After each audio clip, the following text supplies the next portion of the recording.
நம்மளை யாரும் மதிக்கலையா, நம்மளும் மதிக்கக்கூடாதுங்க. நம்ம யாருக்கும் தாழ்ந்து போகக்கூடாது. கடவுளுக்கு மட்டும்தான் தாழ்ந்து போகணும். கடவுள்கிட்ட எவ்வளோக்குள்ளோ பணிஞ்சிக்கிறோமோ அவ்வளோக்குள்ளே நல்ல உயர்வோம் வாழ்க்கையில்.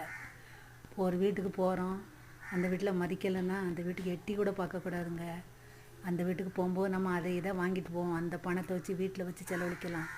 நம்ம மனம் ரொம்ப ஆசைப்படும், அதா இதான்னுட்டு. அப்படிலாம் ஆசைப்படக்கூடாதுங்க.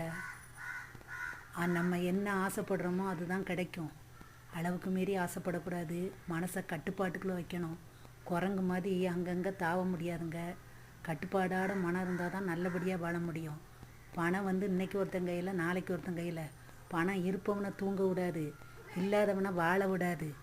பணம் தேவை தான், வாழ்க்கையே இல்லை. அடுத்த நிமிடம் கூட நிரந்தரம் இல்லைங்க.